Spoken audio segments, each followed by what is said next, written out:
बिस्मिल्लाहिर्रहमानिर्रहीम, अस्सलाम वालेकुम। मैं हूं आपका होस्ट चौधरी फाजिल, आपको स्पोर्ट्स जोन में वेलकम कहता हूं। आज जी बहुत लंबे वेट के बाद पाकिस्तानी स्क्वाड जो है चैंपियन ट्रॉफी के लिए अनाउंस कर दिया गया। मोहम्मद रिजवान क़यादत करेंगे और कुछ तब्दीलियां की गई जो शायद एक्सपेक्ट कोई भी नहीं कर रहा था। दो तीन ऐसे प्लेयर का कमबैक हुआ जो काफ़ी अरसे से टीम का पार्ट नहीं थे, जिसमें खुशदिल शाह की बात कर सकते हैं, जो लास्ट मैच अपना पाकिस्तान की तरफ से 2022 में खेले। फ़हीम अशरफ हैं जो कि 3-4 साल से ओडीआई की टीम का तो एटलीस्ट पार्ट नहीं थे। फिर इसी तरह उस्मान खान की समहाउ वापसी हुई, अभी तक डेब्यू नहीं किया था, टी20 मैचेस तो वो खेलते रहे। ये सारी बड़ी चीज़ थी, अपडेट थी। साइम अयूब के हवाले से था, एक्सपेक्टेड था, यही सब नज़र आ रहा था और जैसे हिंट भी दी थी चेयरमैन साहब ने, वो स्क्वाड का पार्ट नहीं है, जो कि काफ़ी एक मेरा ख्याल है अनफॉर्चुनेट पार्ट है पाकिस्तानी टीम के लिए। एक सबसे बड़ी चीज़ जो शायद कल हमने जिक्र भी किया था अपने शो में, ब्रेकिंग के तौर पे भी बात की थी कि बाबर आजम इस दफ़ा हम देखेंगे कि ओपनर के तौर पे नज़र आएंगे और फ़खर ज़ुमान के साथ उनका पेयर हम देखेंगे इस चैंपियन ट्रॉफी में।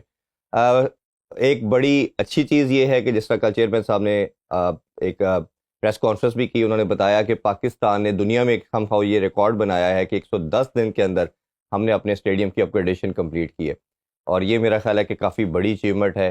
जहाँ पूरी स्पेकुलेशन हो रही थी खासतौर पे हमारे नेबर कंट्री के अंदर कि हमारे स्टेडियम तैयार नहीं होंगे, ये पॉसिबल नहीं है, पूरा इवेंट शिफ्ट हो जाएगा, तो ये सबकी सक्सेस है एज ए नेशन। मेरा ख्याल है सबके लिए प्राउड मोमेंट है। इन तमाम अफेयर पे बात करेंगे और साथ साथ ये भी बात करेंगे कि इनमें से 11 प्लेयर कौन से हो सकते हैं कम्बिनेशन बनाने के लिहाज से, क्योंकि अभी भी ये डिबेट बहुत ज़्यादा हो रही है।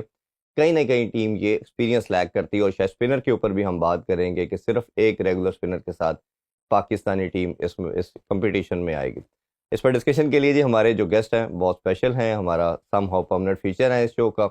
मैं बात कर रहा हूँ शाहनवाज राना मुजाहिद जमशेद साहब। अस्सलाम वालेकुम जी। वालेकुम सलाम सर, बहुत कैसे शुक्रिया हैं? आप दोनों का। जी शुक्रिया तो आपका है जनाब। नहीं नहीं नहीं, हाँ बड़े ऑनर की बात है जी, हमेशा की तरह एक्सपेक्टेड यही था और कल तो हमने स्क्वाड पहले ही अनाउंस कर दिया था। सर बहुत राना साहब ने भी प्रेडिक्शन कर रहे हैं आज नहीं, और दूसरा ये कि शुक्रिया हम आपका इसलिए भी करते हैं कि जी। शुक्रिया उनका होना चाहिए जो टीम में शामिल कराते हैं, तो हम आपकी टीम में शामिल वैसे चीफ सेलेक्टर जो है ना वो हाँ। इरफान काफी अच्छी प्रेडिक्शन कर रहा है। नहीं, ये चीफ सिलेक्टर से ऊपर की बात है जो इरफान ने की थी। वो किसी की चिड़िया है, किसी की फावता, तो हमारे पास भी कोई थोड़ी सी चीज है। कोई बादर तो होगा। कोई बादल हमें भी इंफॉर्मेशन दे जाते हैं। देखो तोता तो प्यारा नाम मेरे भी बात हो रही थी ना, नहीं। मैंने कहा जी बाबर ओपन करेगा, कोई इस चीज को मान नहीं रही था। कल जब अनाउंस हुआ तो अब सबने कहना शुरू कर दिया। तो स्टार्ट मेरा ख्याल है इसी से लेते हैं जी। कि बाबर आजम के ऊपर एक बुरा पैच कल हमने काफी डिटेल में इसको एक्सप्लेन भी आप दोनों ने किया कि खास तौर पे टेस्ट में उनका कंटिन्यूसली एक डिजास्टर चल रहा है, बुरी फॉर्म चल रही है, बट ओडीआई फॉर्म कहीं ना कहीं उन्हें सूट करता है और लास्ट 4 ईयर से वो नंबर 1 भी है रैंकिंग में, तो ये बहुत बड़ी अचीवमेंट है उनके लिए। ये रैंकिंग शैंकिंग तो कई दफा मैटर नहीं करती जब तक आप टाइटल नहीं जीते। अच्छी फील लेके आएंगे या आपको लगता है कि वो प्रेशर जो बैगेज है वो कैरी करेंगे ये बुरी फॉर्म का टेस्ट वाली? डिफरेंट नजर आएगा क्योंकि एक तो पिचें सूट करती हैं, ऑब्वियसली होम क्राउड के सामने थोड़ी सी एनर्जी लेवल बढ़ जाता है, आपका हंगर बढ़ जाती है। ये वो पॉजिटिव्स हैं जो मैं समझता हूँ कि वो उसको कैरी करेगा। रही बात ये जो लास्ट इनिंग खेला as a opener South Africa में 205 रन की पार्टनरशिप थी शान मसूद के साथ, तो कहीं ना कहीं कोच के भी माइंड में ये चीज़ आ जाती है कि यार बेसिकली जो बैटिंग स्टाइल उसका है वो नए बॉल को बहुत सूट करता है। ऑब्वियसली हम कोई टीम सेलेक्ट करते हैं तो हम हमेशा ओपनर और नंबर 3 के बैट्समैन को ऑलमोस्ट टॉप ऑर्डर ही समझते हैं कि ये भी ओपनर ही है, क्योंकि कई दफ़ा जैसे 3 मैचों में लगातार 3-0 किए, 0 पे आउट हुआ असदुल्ला शफीक, तो ओपनर तो फिर बाबर ने की ना, तो कोई फर्क नहीं पड़ता। लेकिन जो माइंडसेट किसी भी सिलेक्टर या कोच के ये आ जाए कि यार फॉर द टाइम बीइंग, क्योंकि सैम अयूब अनफिट है, तो इसको एज ए ओपनर ले आते हैं, ये माइंडसेट नहीं होना चाहिए कि ये उसकी टेक्निक ठीक है, एशियन पिचें हैं, नंबर 1 है ओडीआई में, ये सारी चीजें उसको फेवर में जा रही हैं जी। लेकिन जो इसमें सबसे बुरा वर्ड है वो है मेक शिफ्ट, कि जब आप इस उम्मीद के साथ आप नीचे के बैट्समैन को ऊपर लेके जाते हैं तो we always as a make shift के यार वो अवेलेबल नहीं है किया, हाँ। तो इस अरेंजमेंट में नेगेटिव रिजल्ट आने के चांसेस ज्यादा बढ़ जाते हैं। लेकिन अदर हैंड हमने उसके पॉजिटिव डिस्कस किए कि क्या क्या चीजें उसको सूट करती हैं, ज्यादा चीजें सूट करती हैं। लेकिन जिस तरह हम स्पिनर की बात कर लें, एक स्पिनर है, बाकी मेक शिफ्ट हैं, तो इस तरह बड़े इवेंट जीते नहीं जाते। शानदार जी, आपसे भी इसको शामिल करते हैं। बाबर का ओबियसली बड़ा प्लेयर है, हर फॉर्मेट में उसने रन किए, बट ओडीआई उसको बहुत सूट करता है, टेलर मेड है उनके लिए। बट कहीं ना कहीं हमें हमेशा ये नजर रहा है, और ये सब क्रिकेटर कहते हैं कि बैटिंग ऑर्डर चेंज करने से वो परफॉर्मेंस खराब हो जाती है, और उसमें वो जो आपका एक सिस्टम, एक फ्लो बना होता है, वो डैमेज होता है। आपके ख्याल में फर्क पड़ेगा? जिस तरह मुजाहिद भाई कह रहे हैं कि पहले भी तो कई दफा ओपनर ही आ जाते थे देखिए आउट होने जी, की वो सूरत में। इत्तफाक तो एक अलहदा बात है कि इत्तफाक से ऐसा हो गया कि अब्दुल्ला शफीक जल्दी आउट हो जाते थे, जी। वो आ जाते थे। असल चीज ये कि आज तक जो बाबर आजम नंबर 1 पोजीशन पे है आलमी रैंकिंग की, ओवर वर्ल्ड की, जी, वो किस नंबर पर खेल कर हुआ है, ठीक है ना। ऐसे ही। वो एज ए ओपनर नहीं उन्होंने ये स्कोर जो है वो किया है। वो अपनी जो उनकी 1 डाउन या 2 डाउन जब आते थे तो स्कोर हो जाता था। असल बात ये कि ये ना, एक मेरे जाती ख्याल के अंदर, आप भी बहुत अच्छी क्रिकेट को, बल्कि खेल को आप बड़ी अच्छी तरह देखते हैं, और मुझे जो है, ये तो फिर हमारा कौमी हीरो है जी, इन्होंने तो क्रिकेट खेली है, हमने तो सिर्फ देखा ही देखा है। असल जो चीज है ना वो ये है कि जब आप मतलब डंग टपाऊ काम करना शुरू कर देते हैं ना, तो फिर रिजल्ट, अच्छे रिजल्ट की उम्मीद नहीं हो सकती। ये तो हमारी दुआएं होगी, पूरी नेशन की दुआ होगी कि बाबर ओपनर आए और वो फिर 100 करना शुरू कर दे, वो फिर कुछ सब। लेकिन अगर वो नहीं करता, फिर उसका जिम्मेदार कौन होगा? है या नहीं? फिर कोई जिम्मेदारी लेगा उसकी कि आपने जो ये खाचे मारी है, मतलब आपका एक ओपनर जो है वो जख्मी हुआ है, और आप उठाकर उसकी जगह रिप्लेसमेंट जो ले रहे हैं वो 6वें और 7वें नंबर के बैट्समैन की ले रहे हैं। एक चीज बड़ी मजेदार राणा साहब है या नहीं? पहली मेरी तो मजेदार कर लेने देना, ठीक है ना। वो जब उसको मतलब आप गलत सिलेक्शन कर रहे हैं, तो फिर ये उससे हम बहुत सारे जो नताइज है ना उनकी अच्छी उम्मीद नहीं कर सकते। और अब भी यही सूरत हाल है कि आपके 2 लड़कों ने बहुत अच्छा स्कोर किया। बताइए, अगर आपने ओपनर की ही रिप्लेसमेंट करनी थी और दूसरा विकेट लेना था, तो वो विकेट कीपर लेना था, तो फिर आप हसीब को रहते। अव्वल से क्या सुना है कि उनकी इंजरी अभी भी चल रही है शायद। ये तो फिर बता दिया जाता है ना कि इंजरी है इसलिए हमने नहीं किया, ठीक है ना। लेकिन जहां पर बहुत सारी मुक्तदर कुव्वतें जो हैं वो ये बता रही हूं कि नहीं, इस लड़के को भी रखना है। ये जो टीम बनी है ना, ये बनी है हिस्सा बकदरे जुस्सा। अच्छा जी, इसकी ट्रांसलेशन भी कर दें। मतलब हिस्से आपके स्टेटस के मुताबिक जो है वो हिस्से तकसीम हो गए और हो गए इस टीम के अंदर, बिल्कुल ऐसे ही हुआ है। सो ये है कि हमें अब ये सवालात जो है ना ये उठेंगे जब, और दूसरी बात ये कि आप अपनी मर्जी की विकेटें नहीं बनाएंगे अब। हाँ, वो तो बैटिंग पैराडाइज विकेट होंगी, प्रेशर्ड होंगी, जो वो चाहेंगे ना, आईसीसी जिस तरह का मूड रखेगा, बनाना चाहेगा विकेटें, उस तरह बनाएगा। और ये भी हो सकता है कि कई टीमों के हवाले से अंदरूने खाने वो कुछ ऐसी भी मतलब कार्रवाई कर सकते हैं कि जिसके अंदर वो दूसरों को फेवर दे दें। अच्छा, हम ना अपने शो में वो बात करते हैं जो किसी ने पहले नहीं की। कोशिश होती है कि इन्वेस्टिगेट करके, प्रोब करके बात की जाए। अब कल से सोशल मीडिया और मीडिया बात कर रहा है कि मामूल हक को टेस्ट में नहीं खिलाया गया, ये जगह ओपनर को रिप्लेस ओपनर के साथ होना चाहिए था।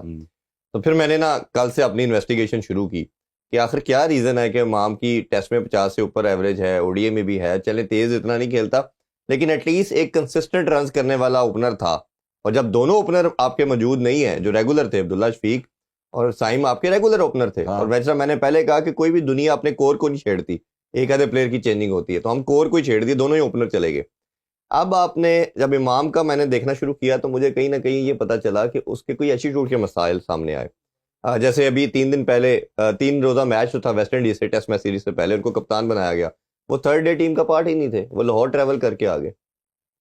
कुछ निजी मसरूफियात तो शायद वो ड्राफ्ट के अंदर पार्टिसिपेशन थी या क्या रीज़न थी, बट वो टीम का पार्ट नहीं थे। तो ये एक, आप खुद दोनों प्रोफेशनल हैं, आप वही बात, आप क्रिकेट भी खेले हुए हैं कि आप कैप्टन हैं, चाहे वो लिस्ट ए का मैच है और आप वो 3 डे मैच है, अपने कंट्री को रिप्रेजेंट कर रहे हैं, वेस्ट इंडीज़ की टेस्ट टीम के साथ हो रहा है और आप वापस आ जाते हैं, तो ये लगता है कि ये प्रोफेशनलिज्म की वजह से आपको फिर सफर भी करना पड़ता है।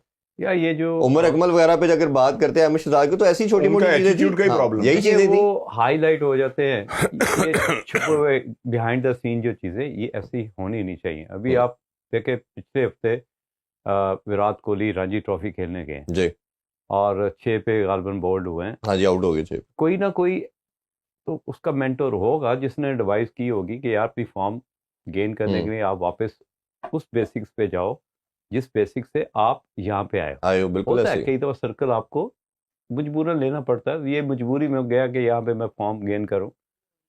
तो ये तो बड़े ब्लेस्ड है कि एक तो उनको कैप्टनसी दी गई, प्लस आपको मौका दिया गया कि आप रन्स करें जी और अपना जो प्रेशर है सिलेक्टर्स के ऊपर उसको डालें। हाँ गेन करें। कि देखिए हमेशा हम कहते हैं कि जी आप परफॉर्मेंस से किसी पे प्रेशर डाल सकते हैं, बिल्कुल और ऐसे तो कोई ही बात है। कोई और कोई चीज़ ही नहीं है कि जिससे आप किसी सिलेक्टर्स पे या किसी और coach नजर पे आ रहा है कि pressure- साइम नहीं है, जगह अवेलेबल है, अब्दुल्ला शफीक की फॉर्म नहीं है, तो स्पेस तो खाली थी।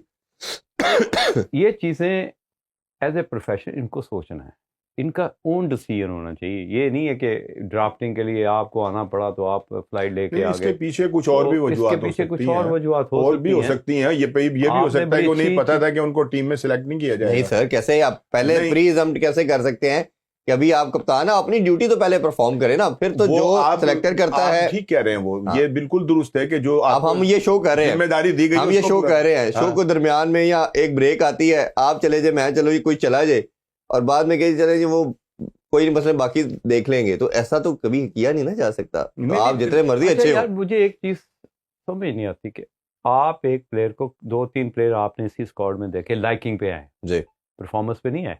कि जो बांग्लादेश लीग खेल रहे हैं, जैसे खुशदिल है, उसने क्या परफॉर्मेंस की डोमेस्टिक में, या फ़हीम अशरफ आया, उसने क्या परफॉर्मेंस की।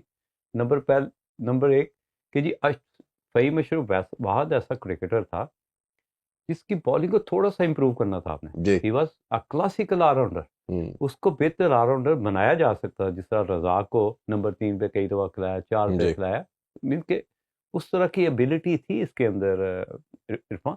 लेकिन किसी भी बॉलर ने उस पर काम नहीं किया, क्योंकि he is a predicted bowler कि एक बॉल खेलने के बाद या उसको वीडियो उसको देखने के बाद बैट्समैन को फिर आइडिया हो जाता है कि मैंने इसको फैंटी कहाँ देनी। वो आपकी बात से याद आया, जैसे आपने कहा ना कि काम नहीं किया गया। अनवर अली आपको याद होगा, हाँ, जब अंडर 19 का जब उसने वर्ल्ड कप भी जिताया, तो सरफराज भाई से जब भी इंटरव्यू करे ना या बात करे, वो कहते मैंने दुनिया की क्रिकेट देखी है, इतनी स्विंग कोई नहीं करता था जितनी अनवर अली करता था। जिस तरह उन्होंने अंडर 19 का वर्ल्ड कप भी जिताया, उन पे जब हमारे फास्ट बॉलर और हमारे लेजेंड्स ने उनके साथ काम किया, उनका बॉलिंग एक्शन चेंज किया, उसकी स्विंग जीरो कर दी। नहीं तो देखो, ये हमारे तो बहुत सारी मिसालें हैं। मिसालें हैं। मैं आसिफ के साथ बैठा हुआ जाहिद है, शब्बीर है, और बहुत सारे हैं इस तरह की तो मिसालें। ऐसा काम करके कि वो अच्छा, कई दफा खराब कर देते। अगर आपके 6 बॉल अंदर आ रहे हैं ना, जी और हवा पीछे से आ रही है, तो अंदर आ रहे हैं, कई दफा आप एंड चेंज करते हैं ना, तो गेंद बाहर निकलना शुरू हो जाता जी। है। This is science. ये वो बेसिकली डिस्कशन है कि आप, अगर मैंने आपको डेवलप करना है या आपकी थोड़ी सी छेड़छाड़ करनी, पहले मैं आपको कॉन्फिडेंस में रहूंगा कि यार एक वीक हमारा ये प्लान है, हम ये काम करेंगे, देखते हैं उसका, अगर आप कंफर्टेबल हैं तो वापस आ जाओ। मैं आपको ज़्यादा छेड़छाड़ नहीं करूंगा, ये एक अच्छे कोच की निशानी होती है। फ़हीम अशरफ को क्या था कि जी जब वो बॉल करता है, थोड़ा जब प्रेडिक्टेड हो जाता है, एंगल बॉल करता है, आप उसको विकेट के पास से लेके बैट्समैन को एक आई इस्तेमाल करनी पड़ेगी। आप जब इस तरह के उसको डेवलपमेंट प्रोग्राम देंगे, अगर उसका एक फायदा हो गया छोटा सा, तो आपको दुनिया में एक अच्छा ऑलराउंडर मिल सकता था, जी जी जी। जो आपने ज़ाया कर दिया। अब वो अगर उसको उस बेसिक्स पे लेके आएंगे, अब उसकी जो बायोमैकेनिक्स हैं उसको अलाउड नहीं करेंगे। अच्छा, अब हम कोशिश करते हैं, बड़ा अच्छे तरीके से आपने सारा एक्सप्लेन किया। अब हम बात करते हैं जिनको इंडक्ट किया गया, किन बेसिस पे किया गया, वो भी मेरे पास कुछ अंदर की खबर है, वो बेसिस भी बताते हैं आपको। देखें अब जैसे साइम अयूब है, साइम अयूब जिस तरह हमने कल भी जिक्र किया था कि वो 8-10 ओवर भी आसानी से कर लेते थे, और उनकी बॉलिंग करने की वजह से आप क्वेश्चन मिल रहा था कि इरफान खान नियाजी को आप 6-7वें नंबर पे रख रहे थे और वो टीम का पार्ट थे। अब जब आपका बॉलिंग की ऑप्शन गई, तो आपने क्या किया कि आपने कहा जी इरफान खान नियाजी तो बॉल कर नहीं सकता, तो और ये तो एक जो 5वां बॉलिंग का जो मसला है ये हमें आएगा, तो आपको एक प्लेयर की जगह 2 प्लेयर इंडक्ट करने पड़े। साइम अयूब की एब्सेंस को कवर करने के लिए 2 प्लेयर, 10 ओवर को कवर करने के लिए आपको 2 का पार्ट कर दिया। हाँ, अब आपने 2 ऑप्शन पे सोचा कि क्या होना चाहिए। अच्छा, फिर उस पे एक आप ऑप्शन गए फ़हीम अशरफ, इसकी डिबेट भी इनकी होती रही कि आमिर जमाल को होना चाहिए, फ़हीम को होना चाहिए। आमिर जमाल का ये देखा गया जी, आमिर जमाल सिर्फ जो परफॉर्मेंस है ऑस्ट्रेलिया के अलावा कहीं नहीं उनकी नजर आई, हालांकि दो कि उनको 1.5-2 साल से बड़ी रेगुलर अपॉर्चुनिटीज मिली, बट कोई भी उन्होंने किसी भी जगह पे बैटिंग में खासतौर पे और बॉलिंग में भी परफॉर्मेंस नहीं दी। अब फ़हीम का ये था जो आप शुरू में हमने बात की कि परफॉर्मेंस उनकी नहीं है, बट फ़हीम ने डोमेस्टिक T20 कप में काफ़ी रीजनेबल बैटिंग भी की, बॉलिंग भी की, कप्तानी भी करते नजर आए, तो ये तो फ़हीम का आ गया। फिर इनका था कि अगर स्पिनिंग विकेट्स आ जाती हैं किसी जगह पे, तो फिर क्या करें? फिर इन्होंने कहा जी कि सलमान अली आगा के साथ 5-6 ओवर करने के जो बॉलर के पास ऑप्शन है वो खुशदिल शाह है, वो 4-5 ओवर कर जाता है। और फिर हमें अगर छठे नंबर पे पावर हिटिंग कोई चाहिए इरफान खान नियाजी की सूरत में, तो वो हम खुशदिल शाह से करा लेंगे। और ये रीजन थी कि बाबर को ओपन कराया गया। आप पहले आप बताइए। नहीं, ये तो खैर एक को कवर करने के लिए कयाफे हैं ना जो लग रहे हैं कि जी उसकी उसको अंदर लाने का जो था प्लान वो ये था या यूं था। नहीं, रीजन भी तो उनके पास जो चले है ना जी। रीजन हाँ। वो जो मर्जी देते रहे, लेकिन असल में जो जो जमीनी हकायक हैं वो छुपे नहीं रहते, वो सबके सामने आ रहे होते हैं। और वो जो मैंने कहा था ना कि हिस्सा बकदर जुस्सा, वो ये मैंने इसीलिए कहा था कि भाई किसी की फरमाइश थी कि इसको रख ले वो बता ही देंगे और रखने, जैसे क्या रिजवान साहब थे उनकी ख्वाहिश थी कि आप खुशदिल शाह को कुछ रखें। दिल को रखें और उसको खिलाएं। वो बड़ा उन्होंने जो कलाबे हैं वो मिलाने थे, मिला लिए। 2.5 साल तो हो गए जिन्होंने वनडे नहीं खेला जी, 2022 में लास्ट खेला था। है, ये नहीं ऐसे। तो फिर अगर तो आप मतलब टीम जो है वो T20 की परफॉर्मेंस के ऊपर ले रहे हैं, तो फिर तो और बहुत सारे प्लेयर्स हैं कि जो बाहर बैठे हुए जो इंतजार कर रहे हैं, उनको भी ले लेते। इसी तरह से आप फहीम अशरफ साहब का तो आखिर तक, ये तो आपको पता नहीं किसने रिपोर्ट दे दी। और मतलब इसका मतलब ये कि हाँ, पहुंच आपकी खासी दूर तक है और आपको पता चल गया। सोर्सेस तो आपको पता है। फिर आखिर फिर जमाल का तो नाम लिया जा रहा था ना कि वो टीम के अंदर शामिल होगा, लेकिन ये इसके मुतालिक भी यही कहा जाता है कि कुछ सियासी तौर के ऊपर हुई हैं अपॉइंटमेंट्स, ठीक है ना, बिल्कुल इसके अंदर है और कोई ढकी छुपी बात नहीं है। वो राने हैं, फहीम अशरफ जो हैं राने, और रानों का बड़ा टहका है पंजाब के अंदर, ठीक है ना। तो ये भी हो गया, खुशदिल साहब भी हो गए। एक आपके आगे उस्मान साहब, उनकी भी फरमाइश जो थी वो आपके। अच्छा, उस्मान साहब को, सॉरी मैं आपको इंटरप्ट करने ऐड करता हूँ, फिर आप कंटिन्यू कीजिएगा। अब उसका ये कहा जा रहा है कि उस्मान से जब उसको सेलेक्ट किया गया था तो उस्मान ने कहीं इनसे इम्प्लॉइड किस्म की ये श्योरिटी ली थी कि 1.5 साल में ड्रॉप नहीं होगा, जो कई लोग बात कर रहे हैं इस पे कल से। ये उसी वजह से स्क्वाड में आया, अदरवाइज तो जब यूएई छोड़ा इन्होंने, यस यूएई छोड़ा है, तो वो कुछ इन्होंने कॉन्ट्रैक्ट साइलेंटली किए, इम्प्लॉइड किए, कि आपस में एग्रीमेंट किए दोनों पार्टीज ने, बोर्ड और इन्होंने, कि मैं इतनी बड़ी कुर्बानी देता हूँ पाकिस्तान के लिए, सब कुछ छोड़ के आ रहा हूँ, तो आप 1.5-2 साल कोई इवेंट जब होगा तो मुझे उसका पार्ट रखेंगे। आज दो हम जरूर कह सकते हैं कि उन्होंने अभी बांग्लादेश में बीपीएल में रन किए हैं, एक सेंचुरी भी की है, बट वो आप वाली बात के T20 फॉर्मेट था। तो आपको लगता है ये कोई एग्रीमेंट चल रहे हैं या परफॉर्मेंस पे आए हैं? नहीं, एग्रीमेंट तो आप क्या बता रहे हैं, ये भी एक नई खबर है कि इनका कोई एग्रीमेंट था कि जी 2 साल तक इनको टीम से बाहर नहीं निकालना, चाहे ये कुछ करें या ना करें। तो उस हिसाब से भी बिल्कुल नजर आ रहा है कि अगर ऐसा था, उन्होंने कुछ नहीं किया तब भी वो टीम का हिस्सा है, लेकिन वो भी किसी के चहीते हैं, उनको भी किसी की आशीर्वाद कुर्बानी दी है उन्होंने, ठीक है ना। कुर्बानी दी है तो कुर्बानी से ज्यादा अल्लाह ताला ने उनको ना 1-1.5 साल के अंदर, यूएई में शायद वो खेलते तो इतना ना कमाते जितना उन्होंने यहाँ पाकिस्तान आकर कमा लिया है, और ठीक ठाक हो गए। और इससे हमें गरज नहीं होनी चाहिए। हमारी जो, मेरी और आपकी जो बहस होती है ना, या हमारा जो यहाँ बैठकर दिल कुड़ता है ना, और हम सुलगते हैं और भुभकते हैं और पता नहीं क्या क्या कुछ कहना शुरू हो जाते हैं, उसका बुनियादी मकसद जो होता है ना, वो होती है पाकिस्तान की फतह। हमारे नजदीक हमारा मुल्क होता है कि यार हम लोग घर में बैठकर जो मुसल्लों के ऊपर हाथ उठा के दुआएं मांग रहे होते हैं, ये लोग क्या कर रहे हैं? अगर इन्होंने सिर्फ अपना रिश्तेदारियां, दोस्तियां, सियासी बुनियाद ये वो करके टीमें बनाकर और हमारे जज्बात से खेलना है, तो फिर हमें गुस्सा नहीं चढ़ेगा, फिर तो होगी ना बात। या फिर ये है कि आप साबित करें कि हाँ जी ये जो सिलेक्शन हुई है ये बिल्कुल ठीक हुई है। उस्मान की जैसे बात है, उस्मान से मेरी या आपकी कोई लड़ाई तो नहीं है, हमारी और आपकी लड़ाई उससे सिर्फ परफॉर्मेंस की है कि उसने कौन सा ऐसा तीर मारा है कि वो टीम के अंदर शामिल है। उनका जो मेरा उस पे स्टांस है, मुझे भाई आप भी ऐड कीजिएगा, कि ये जब लीग क्रिकेट खेलते हैं तो एक इंटायरली डिफरेंट प्लेयर नजर आते हैं। चाहे पीएसएल की बात करें, या T20 कप इधर खेला था इन्होंने, उसमें एक बात कर ले, ओडीआई कप में, जैसे इंटरनेशनल लेवल पे आते हैं, पता नहीं कोई प्रेशर गेम है, मेंटल ब्लॉक है, उसमें फंसे, तो आप उसमें क्या देखते हैं? T20 फिर भी पाकिस्तान खिलाता रहा, ओडीआई में स्क्वाड में थे, खिलाया नहीं गया ओडीआई, अब एकदम इतने बड़े इवेंट में डाल दिया। क्लियर करके बताता हूँ एक चीज में, वाई उस्मान खेलता है मुल्तान सुल्तान की तरफ, ठीक है, कप्तान है रिजवान, ड्रेसिंग रूम शेयर कर रहा है, खाने वाली टेबल शेयर कर रहा है, कुछ ना कुछ तो उसने परफॉर्मेंस करने फार्मूले बताए होंगे ना। नंबर 1, जब आप नेशनल टीम के सीनियर प्लेयर के साथ, और ख़ासतौर पे मुल्तान सुल्तान का कप्तान, जब उसके साथ आप खेलते हैं, तो फिर आप अपनी गलतियों को मिनिमाइज करने की कोशिश करते हैं, क्योंकि उसको पता है कि हर वक्त मुझे देख भी रहा है, मेरे साथ ओपन भी कर रहा है, और उसके बाद मुझे ये आगे तक भी लेके जाएगा जी। तो ये वो चीज़ें होती है जिससे आपकी परफॉर्मेंस इन्हांसमेंट होने के बहुत ज़्यादा चांसेस होते हैं। जैसे ही आप उस सिनेरियो से निकल के इंटरनेशनल पे आते हैं, आपको अनसीन प्रेशर आना शुरू हो जाते हैं। एक आपका डेब्यू के बाद परफॉर्मेंस करनी, फिर रिपीटेबल करनी, तो 3-4 प्रेशर तो आप कैरी कर रहे होते हो जैसे ही रस्ते में जाते हो। तो वो प्रेशर को कॉप करना हर प्लेयर का काम नहीं है। अगर आपने उस्मान की बात यहाँ पे छेड़ ही दी है, तो उसमें उस्मान की अगर शॉट सिलेक्शन देखें, मेरा ख्याल है कि मॉडर्न क्रिकेट में इतनी ब्लंडर्स या इतनी सिचुएशनल बैड शॉट मारना किसी प्लेयर को अफोर्ड ही नहीं कर सकते कि 11 की एवरेज जा रही है, आपने निकल के मार दी, आउट हो गए, फिर पीछे 2 आउट हो गए। आप, इसका मतलब है आपको गेम अवेयरनेस ही नहीं है, सिचुएशन रीडिंग करनी आपको नहीं आती। तो ये किसका काम है?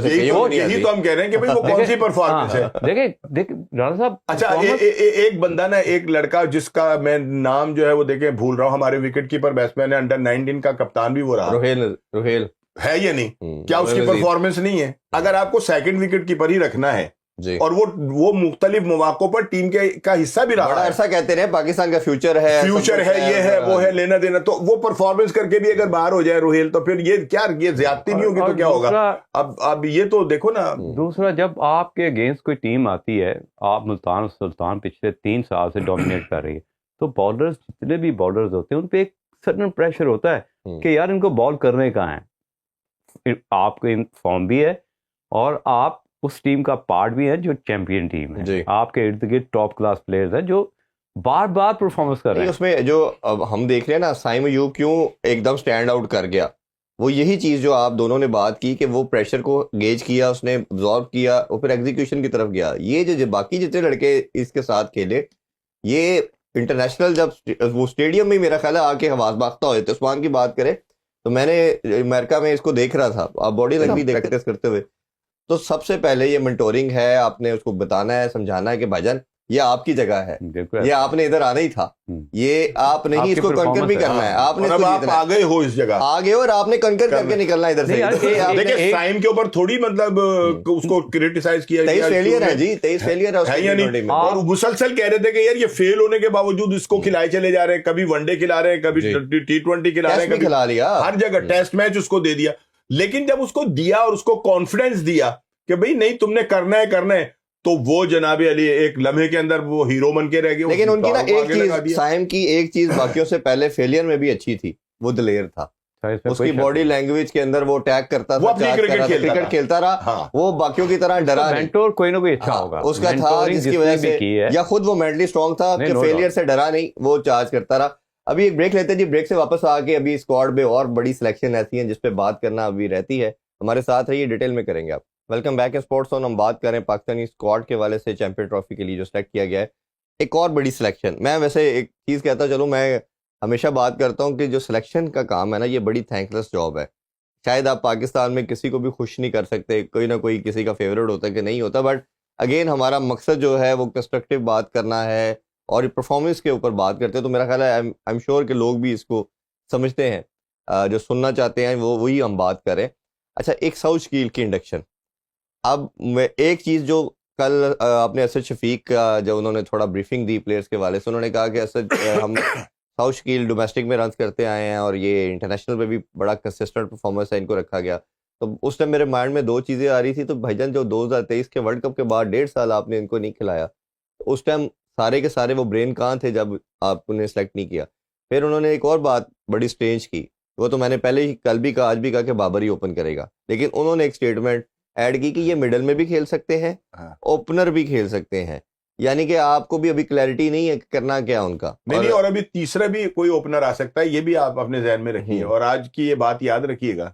हो सकता है कि तीसरा ओपनर जो है ना वो भी मंजरे आम पर आए और वो ओपन करे और वो रिजवान हो सकता है। रिजवान की भी बात हमें इस पे करनी थी, अभी वही कह रहा हूं ना, और इसको तीसरे नंबर पर ही भेजे। शेब अख्तर ने भी ये बात कही है बिल्कुल कि वो ओपनर करें, वो दायरे का यूज करते, इस पे हम बात करते हैं बिल्कुल। जब रिजवान पे अभी आना था तो उस पर भी करनी थी हमने। तो ये अब जब प्लेइंग 11 का मुझे स्ट्रेट अवे पार्ट नजर नहीं आ रहे साउथ शकील, क्योंकि आपने तैयब ताहिर को भी कैरी किया है और कामरान गुलाम भी आपके डगआउट में जो आपकी परमानेंट फीचर है टीम का। तो ये इंडक्शन कैसी है, आप बता दें। बात ये कि उनको लिया है ना, उन्होंने बताया कि जी इसकी परफॉर्मेंस जो है ना वो मुसलसल एक तसलसल के साथ है और दोनों अपना उसमें है कि T20 में भी, टेस्ट मैच में भी, वनडे के अंदर भी इन्होंने स्कोर किया है। और इसका कुछ मिजाज भी है कि थोड़ा सा ये टाइम लेकर अपने आप को सेट करके और T20 के अंदर तो कोई और क्रिकेट होती है ना, वो क्रिकेट तो नहीं, हो तो एक मेला है और वो लगा हुआ होता है। लेकिन ये जो अपना वनडे है, इसके अंदर थोड़ा सा मिजाज जो है ना प्लेयर का, वो टेस्ट मैच की तरफ भी चला जाता है, क्योंकि 50 ओवर की इनिंग होती है, ठीक है ना। और इसमें कुछ खिलाड़ी ऐसे होते हैं कि अगर वो थोड़ा सा टाइम लेकर एडजस्ट कर जाए ना अपने आप को, तो स्कोर भी कर जाते हैं। इनसे ये भी उम्मीद की जा रही है कि शायद ये ऐसा भी हो जाए और हमारी सिलेक्शन जो है वो ठीक हो जाए। तो ये कोई मतलब ऐसी बुरी चीज नहीं है। और दूसरी बात ये कि आपने कहा कि हो सकता है वो उनसे ओपन भी करवा लें, ठीक है ना। तो फिर हमारा जो टीम की जो कंपोजिशन होगी वो क्या होगी, वो कैसे हम टीम को बनाएंगे, सिलेक्ट करेंगे कि किसको निकालना है। अगर वो ओपन कर रहा है तो फिर बात कहीं और चली जाएगी। सो ये है कि अभी तो इसके इम्तहान और भी हैं, खाली ये टीम ही अनाउंस हुई है अभी तो। आप देखेंगे नहीं, आप ये देखें ना, उनकी यूटिलिटी जो है वो हम देखें साउशकील की, तो वो स्पिन के अगेंस्ट है। जहां पूरे पाकिस्तान टीम के बैटर फंसते हैं तो सबसे अच्छा स्पिन को मिडिल ऑर्डर में आके वो खेलते हैं। आप कंसिडर भी कर रहे हैं सेंटर को, जो न्यूजीलैंड के साथ पहला मैच है उसको कैसे खेलना है। खब्बे को रखने का मकसद ही आपका ये है कि लेफ्ट हैंडेड आएगा, वो अच्छा खेलता है, बाबर भी स्ट्रगल करता है, रिजवान भी कोई फंसता है, और अभी ये अच्छा खेलता है। वेस्ट इंडीज के इंडिया ने 3 स्पिनर खिलाने आपके खिलाफ, 3 ही 2 मस्ट खेलेंगे। आपने उसको भी कैटर करने के लिए इसको रखा है कि ये स्पिन को मिडिल ओवर में जो पाकिस्तान आउट हो जाता है स्पिनर से, इसको रखा गया। तो अगर ओपन की बात करवा गए तो अगर ये, तो मेरा ख्याल है कि मुझे बड़ी समझ नहीं आई स्टेटमेंट की, तो ये तो मिडिल ऑर्डर की कमोडिटी है यार। देखें, मैं डे फर्स्ट से कह रहा हूँ, जब से असद शफीक आया है एज ए सिलेक्टर, एक इबनॉर्मल सा एक पर्सनैलिटी है। मैं 3-4 दफ़ा मिला भी उनसे।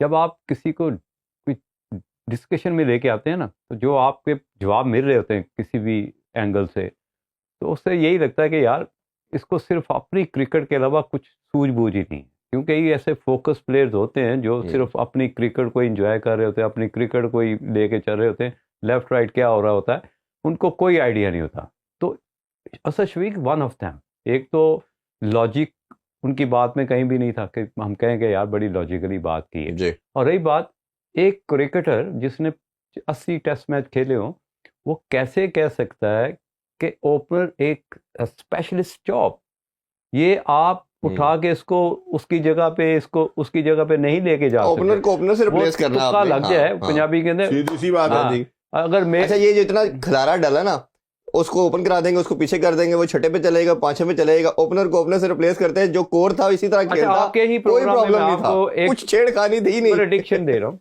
प्रेडिक्शन कर रहा हूँ कि सारी टीमें, आप जितनी भी 8 टीमें पार्टिसिपेट कर रही ना, उनमें से 8 टीमों में मेरा ख्याल है कि हार्डली 10 से 15 चेंजेस होंगी। ठीक है, 7 टीमों में।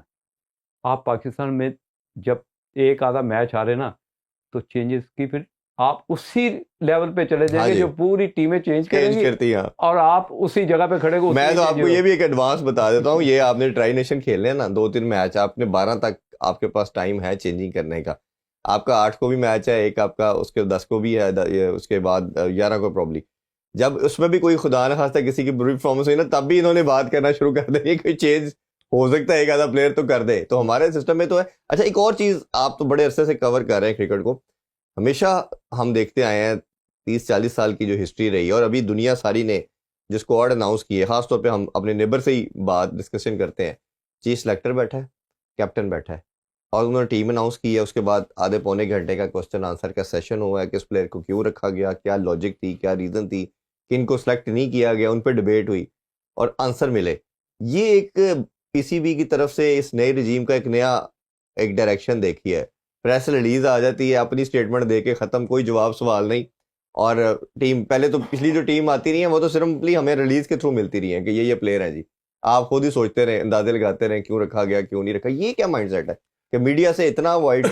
इसलिए कि जब आपके पास किसी को जवाब देने के लिए कुछ नहीं ना होता, तो फिर आप उसका सामना नहीं करते, फिर आप कहते हैं कि बस ये प्रेस रिलीज हुई, गल खत्म हो गई, हमसे कोई क्यों पूछे। जब आप दे ही नहीं सकते, जैसा कि अभी मुझी ने तो बड़े मजे से कह दिया ना कि वो नॉर्मल सा है, जिसे हम असली उर्दू में कह सकते हैं बावला, ठीक है ना। तो ये अब जब हमारे जो क्रिकेटर हैं उनके सोचने का मैयार अपने चीफ सिलेक्टर के लिए ये होगा कि यार ये तो ऐसा है, ठीक है ना, तो वो क्या जवाब देगा मीडिया का? मीडिया भी तो आखिरकार बाल की खाल निकालता है ना, और नीचे से खबर निकालने की कोशिश करता है, उनके पास जवाब कोई नहीं होता।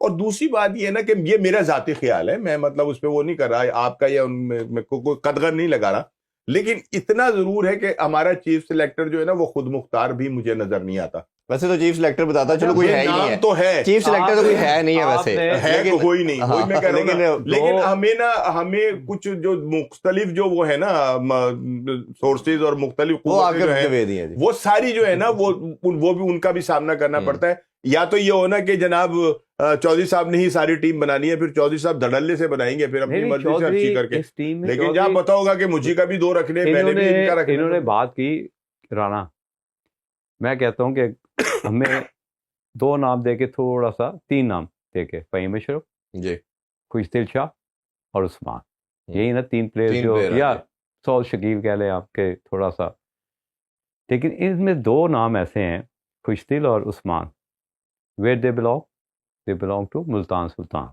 एंड वेयर रिजवान साहब बिलोंग्स टू मुल्तान सुल्तान।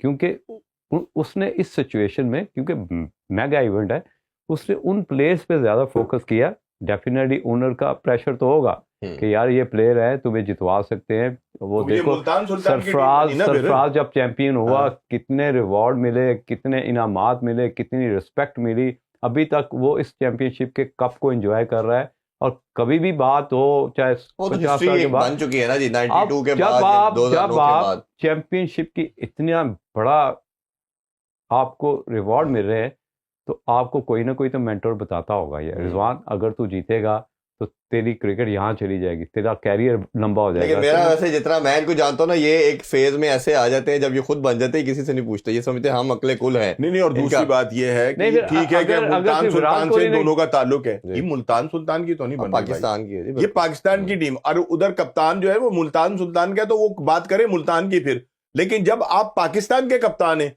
तो फिर आपको पाकिस्तान का कप्तान बनना है, फिर आपने उन लड़कों की सिलेक्शन करनी है कि जिनको आप समझेंगे कि वाकई इन्होंने जितवा देना है मुझे, या पाकिस्तान टीम को जितवा देना है। लेकिन अगर ये कि आप ये करेंगे जी, फिर इस तरह से तो ये है कि जी हमारे राणा साहब भी जोर लगा देते और वो भी अपनी 4 खिलाड़ी जो थे इंटरेक्ट करवा देते, कराची वाले जो है वो भी जोर लगा देते। हालांकि कराची का एक हसनैन जो है वो भी जोर दबट्टी आया है, ऐसे नहीं आया, उसको भी आराम से नहीं रखा गया। ब्रेक की तरफ बढ़ते हैं, ब्रेक से वापस आके पाकिस्तान स्क्वाड में सिर्फ एक स्पिनर है, और जिस तरह हमने 4 पेसर और 1 ऑलराउंडर के साथ जा रहे हैं, दुनिया में वैसे ऐसा कोई कॉम्बिनेशन नहीं, हर टीम 2 या 3 स्पिनर के साथ जा रही है। इस पे बात करेंगे, इस पे with us. Welcome back in sports on. अच्छा, 2 चीज़ों पे हम बात करना चाहेंगे। एक तो ये है कि ओबियसली रिजवान कीपर है और नंबर 4 पे खेलते हैं, अब कप्तान भी है। जैसे सर आपने जिक्र किया कि वो ओपन भी कर सकते हैं, ये बात हो रही है, शोएब अख्तर ने भी इसका जिक्र किया। अगर तो सौशकील को हमने खिलाना है तो वो फिर रिजवान ऊपर बंद करते हैं तो 4 नंबर उनकी जगह बनती है, क्योंकि अदरवाइज जो आप तैयब ताहिर को और उसको कैरी कर रहे हैं, कामरान गुलाम को, उनको अगर आप छेड़ते हैं तो आपकी फिर पूरी खराब होती है। खिलाना पड़ेगा ना फिर आपको एक खिलाना पड़ेगा। अगर आप उनको भी कैरी करना चाहते हैं तो फिर रिजवान ओपन करेंगे तो फिर सौशकील भी इंडक्ट होते हैं, अदरवाइज वो खराब होता है। एक तो उसका बताइए, फिर स्पिनर पे बात करते हैं। देखिए बात ये कि स्पिनर, सारी टीमें एक स्पिनर के साथ आ रही हैं, नहीं 2-2 3-3 से भी उनके दिमाग में होगा ना कि कहीं पर स्पिनर जो है वो भी अपना रोल अदा कर सकते हैं, और वो जो पाकिस्तान में विकेटें बनेंगी वो तो नहीं बनेंगी कि जो मुल्तान के अंदर बन गई थी और हमने उड़ा के रख दिया था एक रड़ा बनाकर, ऐसी विकेटें नहीं होंगी। इसके ऊपर बैट्समैन को भी बहुत कुछ मतलब वो होंगे चांसेस स्कोर करने के, और बॉलर के लिए भी इसके अंदर कुछ होगा। और हो सकता है कि अगर हल्की फुल्की कहीं स्पिनर हो तो फिर वो 2 स्पिनर, हमने तो अबरार को भी देखे ना क्या खेला। अबरार की अभी आपने बॉलिंग देख ली टेस्ट मैच में जी, क्या उन्होंने मतलब वो क्या कर रहे थे, उनकी मुझसे तो सही जगह पे गेंद भी नहीं पड़ रहा था। हालांकि जहां 2-2 फुट जो है वो गेंद जो है वो ब्रेक हो रहा था, वहां पर वो उस तरह की बॉलिंग नहीं कर सके जिसको कहा जाता है ना मिस्ट्री बॉलर, ये वो उनसे वो नहीं हुई। मेरा जाती ख्याल ये था कि इसके अंदर दो स्पिनर्स में से जिन्होंने 40 आउट किए थे उनमें से किसी एक को भी रखते, लाइक नुमान को रख लेते जी, बैटिंग भी अच्छी कर लेता है वो, कहीं साजिद भी बड़ा क्रेशन है, साजिद जो है वो भी कहीं ना कहीं अगर और कर जाते हैं, उन दोनों में से एक नहीं हमने रखा, ठीक है ना।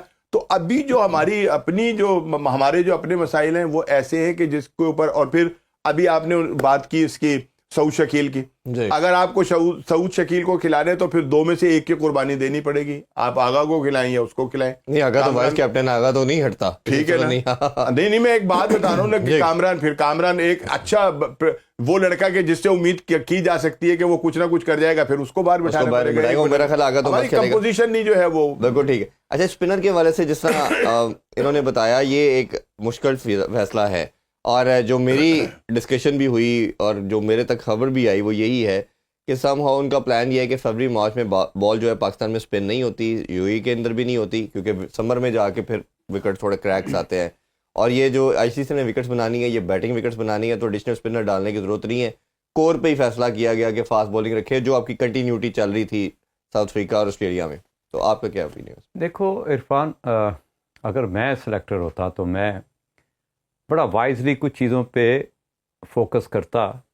Y, what to do and how, कि मुझे टीम सेलेक्ट करनी है और मैं क्यों कर रहा हूँ। एक कीवर्ड है आया कि उन दिनों पिचेस में मॉइस्चर होगा तो फ़ायदा किसको हुआ? फास्ट बॉलिंग को, फॉर सडन टाइम, आधा घंटा। लेकिन ऐसा नहीं होगा क्योंकि क्यूरेटर्स तो आ रहे हैं बाहर से जी, हर चीज़ को तो देखना। उन्होंने तो आपको पिच के पास भी जाने नहीं देना। ऐसे ही दूसरा कि आप जब तक आपके पास ऐसे मेथड नहीं होंगे जो कि चैंपियन बनने वाले हों, लाइक के नुमान, जिससे आपकी बॉडी थोड़ी सी मूवमेंट ऑफ बैलेंस होने के चांसेस हों। अगर ऊपर से जैसे हेड है, अगर हेड जैसा प्लेयर आ गया, उसने अटैक कर दिया, पहले 10 ओवर में 100 हुआ, तो मोमेंटम कौन ब्रेक करेगा? अभी साजिद की आपने बात की, चलें आपके पास आगा है जो ऑफ ब्रेक भी करता है, साथ बैटिंग भी करता है। हम कहते हैं कि यार थोड़ा सा ऑफ स्पिनर को अटैक जल्दी हो जाता है क्योंकि बैट स्विंग यहाँ पे ज़्यादा जाता है, इसलिए हम कहते हैं कि यार साजिद ऑफ स्पिनर है, हाँ। उसको अटैक हो जाएगा, मान लेते हैं ऑफ स्पिनर। लेकिन जितना वाइजली बॉलिंग करते मैंने नुमान को देखा है, जितनी मर्जी टॉप क्लास प्लेयर हो, एक तो उसका एज, उसका एक्सपीरियंस और उसका ब्लाइंडली ट्रस्ट, उसकी एबिलिटी बहुत ज़्यादा है। देखें लेट ज़रूर आया लेकिन उसकी एबिलिटी अनबिलीवेबल है। स्पिन भी करता है, कंटेन भी करता है, बिल्कुल ऐसे ही, और फ्लाइट भी करता है। हर वो उसके पास रेसिपी है जो किसी भी बैट्समैन को डिस्टर्ब कर सकता है। और कोई भी ऐसी चीज़ जो बॉडी से दूर जा रही हो, अगर आप लेफ्ट आर्म स्पिनर हैं तो पढ़ के तो दूर ही जाना है। टेस्ट के अंदर 5वें नंबर पे रैंकिंग में आ गए, ये बड़ी अचीवमेंट है। अंदाजा लगाएं कि कितनी अच्छी परफॉर्म की है कि जो चीज़ बॉडी से दूर जा रही होगी वो बैट्समैन को डिस्टर्ब जरूर करेगी। तो ये कोच और सिलेक्टर की नज़र में या कप्तान के जहन में चीज़ें होनी चाहिए। रही बात फास्ट बॉलर की, आपने इतने ज़्यादा फास्ट बॉलर रखे आप, मैं यहाँ पे बैठ के ये बात कर रहा हूँ आपके सामने, पाकिस्तान को बहुत फेंटी पड़नी तेज़ बॉलिंग को। एक तो प्रेडिक्टेड बॉलर है, प्रेडिक्टेड का मतलब ये है कि बैट्समैन के पास फिर आइडिया आ जाता है कि यार ये बॉल यहाँ पे करेगा, इतना स्विंग होगा, ये एंगल से बॉल आएगा, उसके बाद फेंटा ही फेंटा है। आपको बचाना किसने? स्पिनर ने। अगर आपने खुशदिल को भी ऐसे पार्ट टाइमर के यार मोस्टली सब टीम प्रोफेशनल वो रेगुलर के साथ जा रहे हैं, तो भाई खेलेंगे कम डाले जा रहे हैं। हमने कभी आपने ये वही कह रहा हूँ कि खेलेंगे तो 11। सब हमेशा कहते हैं ना कि आप अपनी टीम में रेगुलर के साथ जो टीम जाती है वही जीती है, तो हमने काफी ज्यादा इस तरह के पार्ट टाइमर कर लिए। हमने कोशिश किया स्क्वाड पे बात करने के लिहाज से अब क्या प्लेइंग 11 होगी और क्या हमारे चांसेस और क्या कंडीशन सूट करती है, इस पे हम अगले वीक जो शोज आएंगे उस पे इंशाल्लाह बात करेंगे। अगर 1 सेकंड का टाइम हो तो मैं प्लीज बात अभी कर रहे थे मुझे के आईसीसी जो है वो उनके क्यूरेटर जो है वो बनाएंगे विकेटें और वो किसी को नजदीक भी नहीं आने देते जी। आईसीसी के ऊपर भी ना बहुत सारे लोगों का जो है ना असर रसूख है। वो किसी दूसरे को वो हमें नहीं आने देंगे लेकिन दूसरों से जरूर पूछ लेंगे कि आपकी स्ट्रेंथ क्या और क्या करना चाह रहे हैं, हम वैसा कर देते हैं। चले ये देखते हैं इस पे क्या होता है जी। बहुत शुक्रिया आप दोनों मेहमानों का। इंशाल्लाह नेक्स्ट शो में दोबारा मुलाकात होगी। अपना बहुत ख्याल रखिए। अल्लाह हाफिज। पाकिस्तान जिंदाबाद।